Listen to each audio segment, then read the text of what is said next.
VW-Bus T6.1 Transporter, 5,29 Meter lang, volle Winterfestigkeit, Betten für 3 bis 4 Personen, warmes Wasser, volle Stehhöhe, ein richtig tolles Auto und das mit 150 PS Frontantrieb und komfortabel. Das ist der Westfalia Club Joker Hochdach und den zeigen wir euch in diesem Video mit all seinen Details, Maßen, Höhen, Breiten und Preisen und dabei wünsche ich euch jetzt ganz viel Spaß.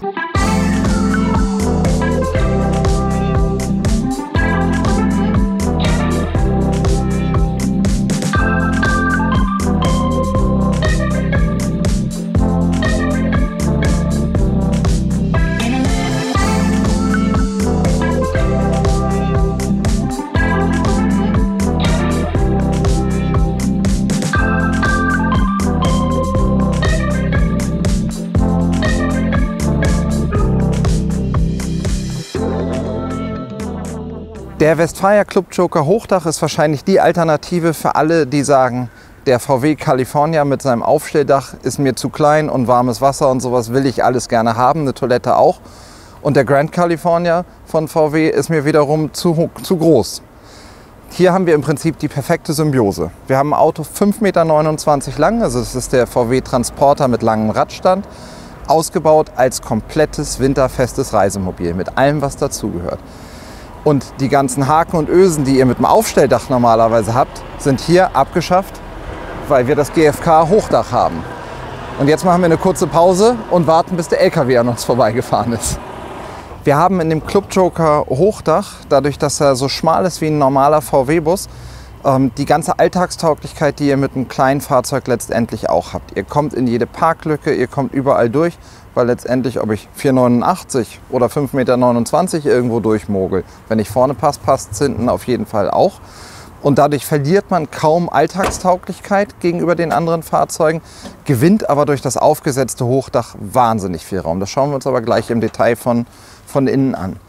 Zweite große Unterscheidung zu all den großen Herstellern, dem VW California, dem Westfalia Marco Polo, ist, dass wir auf dem Transporter aufbauen.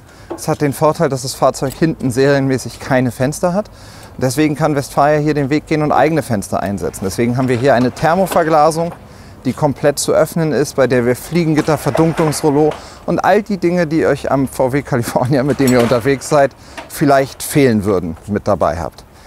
Von der Motorisierung ist es so, dass wir bis zu 199 PS haben können, das VW DSG-Getriebe, also die Automatik haben können, Allradantrieb, Differentialsperre, Abstandsregeltempomat, also das rundum sorglos Paket, dass man das Auto wirklich im Alltag gut bewegen kann.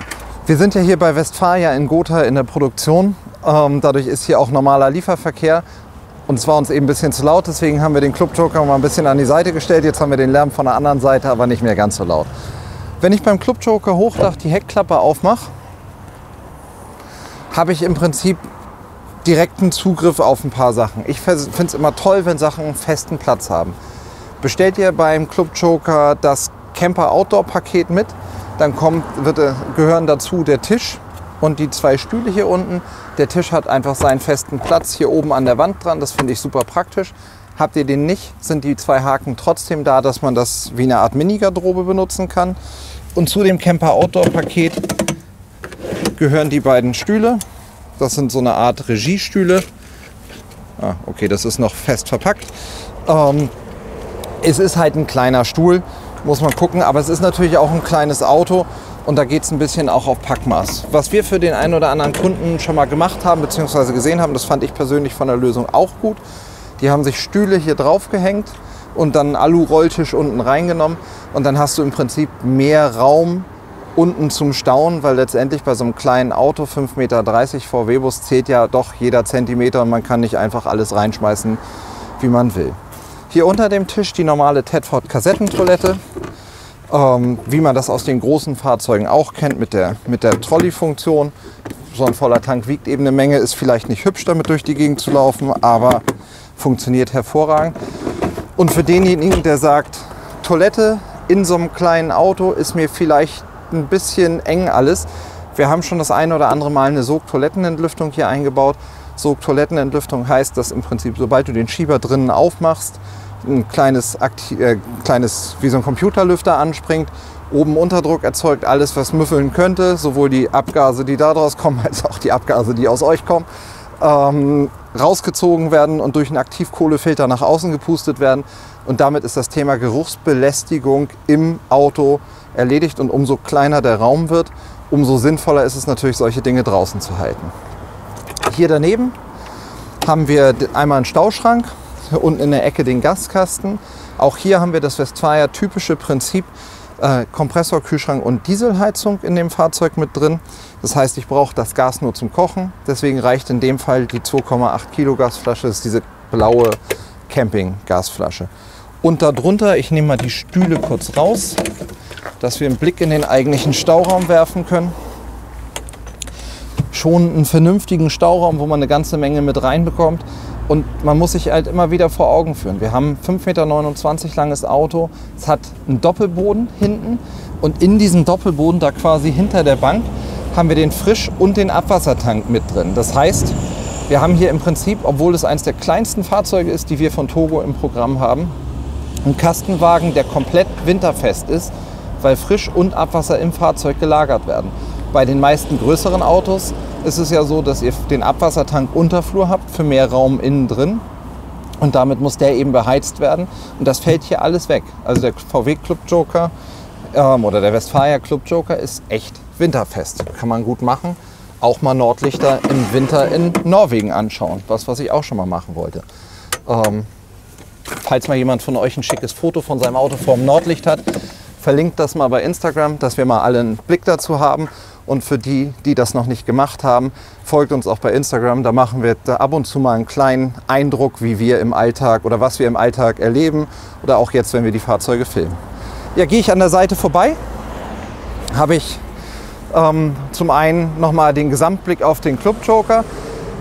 Was ich immer so ein bisschen, ja, weil bin ich immer hin und her gerissen. Wir haben jetzt hier ein schwarzes Auto mit den schwarz-matten Fronten. Ich finde, dass das Westfalia-Farbprinzip vor allem bei hellen Fahrzeugen toll funktioniert, weil wir einfach mit dem schwarzen Streifen hier und mit dem schwarzen Streifen da oben so ein zweifarbiges Ding mit reinbringen. So ist er aber natürlich etwas unauffälliger. Ich würde wahrscheinlich, wenn ich so schwarz will, das für mich in schwarz glänzend machen und das in schwarz matt, weil dann mache ich es konsequent dunkel. Von der Seite kann man im Prinzip nicht erkennen, welches Modell ja das ist. Das könnte auch wunderbar ein T5 oder ein T6 normal sein. Der große Unterschied für euch wird letztendlich ist zu erkennen, wenn ich mir den Wagen von vorne anschaue. Der T6.1 hat ja zum Beginn des Jahres einen Facelift bekommen und alle Modelle 2021 bekommen halt die neue Schnauze. Das heißt, vor allem in dem Bereich ist das hier ein bisschen weiter runtergezogen und das ist halt das VW-Konzerngesicht, so dass man einfach, das fängt glaube ich bei den kleinen Fahrzeugen an und wird Stück für Stück in alle ausgerollt und auch wenn ich mir ein Passat oder sonstige Fahrzeuge angucke, dann erkenne ich, auch wenn ich das VW-Logo nicht sehen sollte, ob das ein VW ist oder nicht. Hier hinter ist der Abstandsregeltempomat verbaut. Das heißt, der hat diesen ACC, Active Cruise Control, also ein Abstandsregeltempomat, der dem vorausfolgenden Fahrzeug aktiv bremsend und gasgebend folgt. Und damit bin ich wieder beim Thema. 100%ige Alltagstauglichkeit, weil das einfach ein Pkw ist. Und wie dieser Pkw von innen sich als Wohnmobil nutzen lässt, das schauen wir uns jetzt mal rein und hüpfen mal rein und gucken, was der Club Joker Hochdach euch als Wohnmobil bietet.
Die Sitzgruppe im Westfalia Club Joker Hochdach braucht sich vor keinem großen Wohnmobil verstecken. Wir kämpfen hier, glaube ich, in der Klasse der 6 Meter, 6,30 Meter Kastenwagen. Du hast hier wirklich einfach eine tolle Zweiersitzbank, die serienmäßig Isofix-Befestigungspunkte für Kinder hat, die super komfortabel ausgeformt ist und die auch vernünftig breit ist, dass man da gut sitzen kann. Und wenn ich Fahrer- und Beifahrersitz gedreht habe, habe ich hier einfach wirklich eine großzügige Sitzgruppe. Wir haben ja jetzt hier keine Nasszellenwand, deswegen können wir unseren neuen Nasszellen-B-Säulen-Referenzwert nicht wirklich messen, aber einfach um dem mal eine Idee zu geben. Dort, wo die Wand zum Kühlschrank beginnt bei diesem Fahrzeug, bis hier zur B-Säule haben wir 1,26 Meter. Das ist so ziemlich das, was ihr in einem normalen Fiat Ducato mit großzügiger Sitzgruppe eben auch habt und ist zum Beispiel größer als in 540er Ducatos mit festem Doppelbett hinten dran. Ja, beim VW-Bus ist natürlich so, das Auto ist nur 1,90 breit, dadurch ist alles ein bisschen enger hier vorne. Ich sitze zwar hervorragend, aber man muss ganz klar sagen, das Sitze drehen im VW-Bus. Man muss halt genau wissen, wie die Lehne gestellt sein muss, wann ich wie drehen muss, in welcher Position der Sitz sein muss. Dann funktioniert das hervorragend. Aber man kann nicht einfach losdrehen wie beim Ducato und sagen, passt schon, ist breit genug. Aber dafür habe ich eben im Alltag diese absolute schmale Lösung mit dabei. Der Tisch wird während der Fahrt in der Schiebetür verstaut. Den haben wir schon mal rausgenommen, damit ihr eine Idee davon bekommt, wie groß er ist und wie es aufgebaut aussieht. Der ist 93 cm und hier 48,5 cm breit. Und damit habe ich eben einen Tisch, da kann ich locker zu dritt oder zu viert dran essen. Will ich den nicht mehr haben, nehme ich ihn einfach weg. Ja, was ich toll finde ist, ich meine, wir haben ein 5,30 Meter Auto und wenn du einmal einen Blick nach hinten schwenkst, wir haben ein unfassbar großes Raumgefühl. Wir verschenken in diesem Auto halt keinen einzigen Zentimeter für ein festes Bett. Und dafür muss man ganz klar sagen, geht natürlich ein bisschen Stauraum verloren, weil ich diesen großen Stauraum unterm Heckbett nicht habe. Aber ich habe Stehhöhe, ich habe Raumgefühl und ich habe dadurch, dass die Nasszelle und alles, was groß und sperrig ist, quasi hinten in der Ecke steht, einfach ein Gefühl, als wenn das ein viel größeres Auto ist. Als wenn man, man kommt halt rein und denkt, der ist doppelt so groß, wie er von außen aussieht. Einmal habe ich das Bett oben, das schauen wir uns gleich in Ruhe an. Ich kann aber auch für den Notfall oder wenn ich getrennt schlafen will oder wenn mal jemand drittes oder viertes mit dabei ist, hier unten ein Bett bauen. Und das machen wir jetzt mal eben zusammen. Dafür muss natürlich der Tisch weg. Den klappe ich jetzt an. Damit Chris sehen kann, was ich tue, stelle ich den einfach nur mal zur Seite. Aber eigentlich hätte der den perfekten Platz in der Schiebetür. Dann müssen zum Bettbauen die Kopfstützen weg.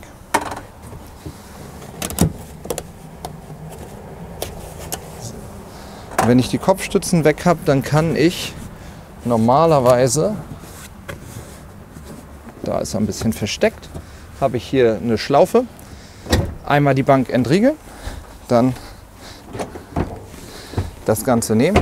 Bevor wir das machen, unbedingt die Armlehnen hochklappen.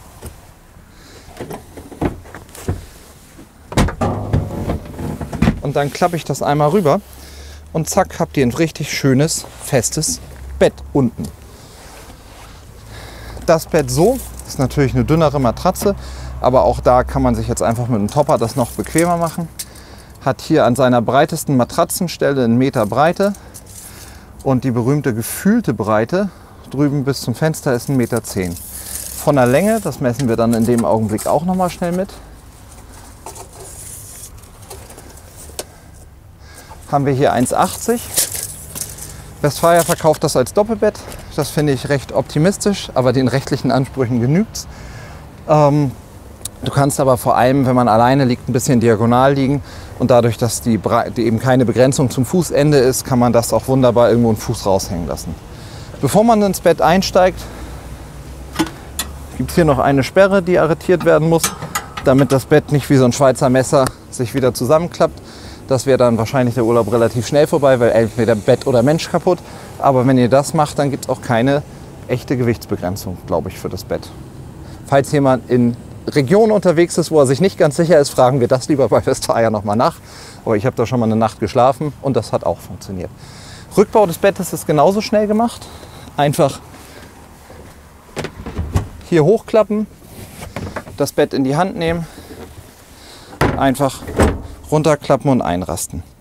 Wer jetzt sagt, das Bett brauche ich nicht, der kann das weglassen. Also das Bett ist nicht serienmäßig, sondern ich muss es als Option bestellen. Wenn ihr das Bett weglasst, kommt hier an der Stelle ein Kleiderschrank, dass man einfach nochmal eine Jacke hat. Da klappe ich dann die Bank genauso mit dazu, mit nach vorne. Um eine Idee von diesem Kleiderschrank zu bekommen, wir verlinken euch mal in der Videobeschreibung ein Video zum Columbus 600D mit Aufstelldach. Das ist dieser knallblaue, den ihr in dem Video seht.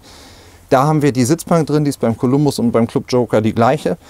Und da kannst du hinter der Sitz, da haben wir kein Bett hinter der Sitzbank, sondern den Kleiderschrank, dass man eine Idee bekommt, wie Westfalia das dort löst. Ja, ich weiß nicht, ob man das von draußen sehen kann. Guckt euch mal an. Ich bin 1,92 hoch. Groß, hoch ist auch schön. Und ich habe immer noch richtig Stehhöhe hier über dem Kopf. Also durch das GFK-Hochdach, wir sind in einem VW-Bus. Wir sind in einem winterfesten VW-Bus. Das ist schon ziemlich cool. Und auch in der Küche hinten kann ich noch vernünftig stehen. Und dafür tauschen wir jetzt mal Plätze und dann geht es in der Küche weiter. In den Küchenbereich bin ich jetzt eine Stufe nach oben gegangen. Dadurch wird es natürlich ein bisschen flacher. Ist für mich nicht so, dass es mich stört, zumal ich mich immer noch gut bewegen kann. Aber natürlich ist die Stehhöhe hier nicht mehr ganz so groß wie vorne. Das heißt, hier oben auf der Stufe haben wir 1,89 und hier in dem flachen, in dem hohen Bereich vor der Stufe, na, bist du, haben wir 2,10 Meter. Also Altbau, moderne neue Wohnung, Kellergewölbe.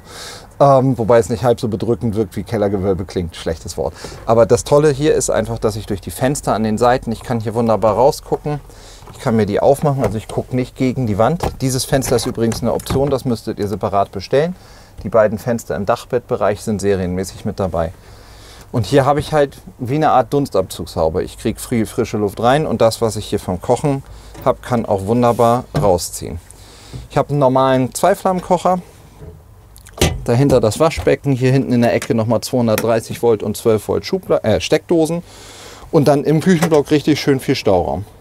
Eine riesengroße Besteckschublade und darunter nochmal eine große Schublade und da lege ich den Teppich jetzt nicht weg, ist nochmal die gleiche große Schublade und auf der anderen Seite eben nochmal sehr tiefe Schubladen, die sind etwas tiefer als die Schubladen, weil hier der Radkasten ist und hier der Raum dahinter frei ist. So, ich gehe mal zur Seite. So. Was mir auffällt ist, dass die Küche ein bisschen niedriger ist. Das geht halt nicht anders, weil wir hier Karosserievorgaben haben. Aber im Vergleich zu den größeren Autos stehe ich ein kleines bisschen gebückter. Ich koche jetzt keine Menüs und ich kann dafür viel besser in den Topf gucken. Hat vielleicht auch Vorteile, dass ich nicht gucken muss, wie sieht es mit den Nudeln aus, sondern dass ich das sehr gut so machen kann. Wir haben hier überall kleine Ablagen, die man am Ende des Tages vollpacken kann. Hier hinten die Gewürzborde. Und seit ein paar Jahren beim Club Joker hier auch nochmal den zusätzlichen Stauschrank, dass wirklich alles genutzt wird. Und das, was ihr jetzt nicht seht, ist, hier in der Ecke ist ein zweites kleines Waschbecken.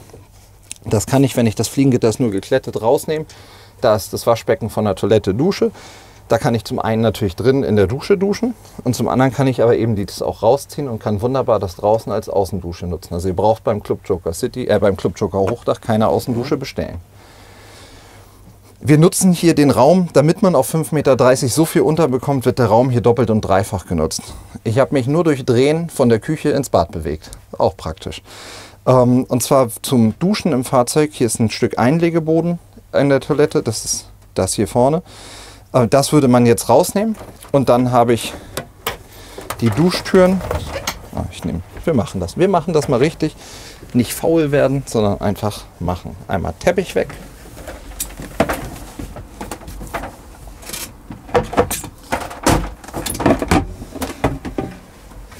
Einmal den Boden weg. Dann sieht man zum einen, wir haben eine Duschwanne mit 2 Abläufen. Das heißt, egal wie das Auto steht, kann man wunderbar das Wasser ablaufen lassen. Und dann muss man sich ein bisschen sortieren. Habe ich einmal hier die Duschwand. Dann habe ich einmal die zweite Duschwand hier. Und die halten dann dort mit Magnet zusammen. Und so habe ich jetzt eine Dusche, in der ich duschen kann. Das ist natürlich nicht unglaublich großzügig. Aber ich komme auf jeden Fall klar damit. Und man muss halt ganz klar sagen, es ist ja auch eine Kompromisslösung. Während der Fahrt wird das hier alles wieder vernünftig arretiert, dass das nicht rumklappert. Und das kann ich eben genauso dann auch für meine Toilette, ist das dann natürlich genauso der Sichtschutz. Und ich drehe mir das mal kurz richtig hin. Und ich passe hier auch, ich stoße hier ein bisschen mit der Schulter an. Nach da habe ich genug Platz, kann ich es noch ein bisschen drehen. Das geht, ist sicherlich gemütlicher als auf jedem Porta Potty in Kalifornien. Jetzt habt ihr auch einen guten Blick hier auf das Waschbecken. Dort eben rauszuziehen und so kann ich eben, ich sag mal, das schmutzige Händewaschen, wenn ich von der Toilette komme, hier machen und habe da drüben noch ein Waschbecken, wo ich auch mal einen Salat drin waschen kann. Brauche ich das alles nicht, fixiere ich auch hier, wo ist der Knopf da, auch hier die Tür, dann rappelt da nichts und dann habe ich hier im Anschluss nochmal große Schränke. Ich meine, ihr müsst immer wieder sagen, es ist ein VW-Bus, in dem wir sind. Und wir haben hier echte Kleiderschränke, das haben wir in den meisten 45er Ducatos nicht. Also es ist schon wahnsinnig viel. Gegenüber von der Küche, praktisch auf Augenhöhe, der kleine Kompressorkühlschrank, der natürlich auch ein kleines Gefrierfach hat. Und da oben drüber nochmal Stauraum. Und das in den VW-Bus-Modellen bekannte Schminkfach oder auch iPad-Fach. Das heißt, leben kann ich hier auf jeden Fall super komfortabel. Die Frage ist, schlafe ich auch komfortabel? Und das klären wir jetzt, indem wir uns nochmal das Dachbett anschauen. Ja, bevor wir uns das Dachbett anschauen, sollten wir nochmal schauen, was kostet eigentlich ein Westfalia Club Joker Hochdach. So wie das Fahrzeug hier steht, haben wir 150 PS Frontantrieb, Automatik, schwarz Metallic, eine schöne Ausstattung mit, da muss ich jetzt mal schummeln, dem Komfortpaket, alle Anbauteile außen lackiert, den Abstandsregeltempomat, all solche Dinge mit dabei. So hat das Fahrzeug einen Nettopreis ohne Mehrwertsteuer von 72.105 € am Tag der Fertigstellung gehabt. Das ist, wie mein Mathelehrer mal zu sagen pflegte, so rum muss es heißen, nach Adam Riese und Eva Zwerg, grob 85.500 €, wenn ich 19% Mehrwertsteuer draufrechne. Von der Grundidee ist es so, man muss natürlich nicht alles so nehmen, wie es hier steht. Der Grundpreis eines Westfalia Club Joker Hochdach mit 150 PS und 6-Gang Handschalter ist 66.800 €. Dazu eben die Optionen, die wir eben gesagt haben. Erfahrungsgemäß, wenn sich jemand einen Club Joker kauft, dann verzichtet man eben auf viele der Optionen doch nicht. Realistisch kosten die Autos irgendwo zwischen 70.000 und 85.000 €. Ich glaube, das ist die große Bandbreite. Nach oben ist wie bei allen Dingen die Skala offen. Da haben wir auch neulich gerade einen Club Joker aus dem letzten Modelljahr als jungen Gebrauchten gezeigt. Das Video verlinken wir euch jetzt oben links in der Ecke auch nochmal. Da kann man sehen, wie sieht ein Club Joker in Weiß aus. Das ist farblich der komplette Gegenentwurf zu diesem Fahrzeug und damit, glaube ich, einfach eine schicke Alternative. An dem Auto ist nahezu alles dran, was man bestellen kann. Und dadurch ist es da preislich eben auch ein bisschen höher. Aber grundsätzlich, glaube ich, kann man sagen, in der Größenordnung zwischen 70.000 und 80.000 € hat man einen schönen Club Joker. Und wer ein bisschen mehr will, darf eben auch ein bisschen mehr bezahlen. Und jetzt lege ich mich wirklich nach oben ins Bett und messe mal, wie groß das Bett ist. Ja, was sind die Hauptaugenmerke, wenn man so ein Bett hier oben hat? Zum einen ist es natürlich für mich vom Rundumblick toll. Ich kann hier nach links, rechts, das ist rechts, rausgucken. Ich kann nach links rausgucken. Ich liege direkt unterm Sternenhimmel. Das ist, glaube ich, eines der Highlights in so einem Auto. Aber dadurch, dass hier viele Fenster sind, ist das eben auch geöffnet. Sind warme Tage. Ist es auch richtig schön durchlüftet und trotz der Hitze habe ich hier oben nicht das Gefühl, dass es zu warm wird. Von der Isolierung ist natürlich auch toll, wenn ich so ein GFK-Dach habe, weil ich ja eine GFK-Schicht, die Isolierung und dann wieder eine GFK-Schicht habe. Und damit ist so ein Westfalia Club Joker eben gerade im Thema Winter- und Ganzjahrestauglichkeit viel besser isoliert als andere Fahrzeuge, weil wir eben nicht eine Blechkarosserie haben. Das Maß des Bettes ist durch die Breite des VW-Busses natürlich ein bisschen beschränkt. Wir haben hier, ich mache mal einmal Matratzenbreite, die dürfte so grob 1,10 sein. Wo ist mein? Da. 1,23, so viel, Sekunde, wir machen nochmal. 1,23. Also wir haben hier ein 1,23 Meter breites Bett, obwohl wir in einem VW-Bus sind. Die gefühlte Breite, also wirklich von Wand zu Wand, falscher Knopf, haben wir hier unten sogar 1,38, also das ist dann aber wirklich von hier nach da gemessen. Und von der Länge haben wir hier nach hinten 2,15 Meter. Das glaubt mir ja keiner, wenn man es nicht selber sieht. Aber deswegen liege ich auch, obwohl ich die Füße hinten an der Wand habe, habe ich hier noch richtig viel Platz. Das gefällt mir auf jeden Fall richtig gut und das könnte ich mir für einen VW-Bus, ist das einfach ein sensationelles Bett. Schlafkomfort wird hochgeschrieben bei Westfalia. Wir haben hier punktelastisches Lattenrost. unter der Matratze. Und wenn ich das Bett nicht haben will, kann ich das natürlich alles auch zusammenschieben und sogar die Bettwäsche alles drauf liegen lassen. Ja, wer jetzt sagt, das ist zwar für einen VW-Bus ein tolles Bett, gefällt mir richtig gut, aber eigentlich dürfte es für mich ein bisschen größer sein.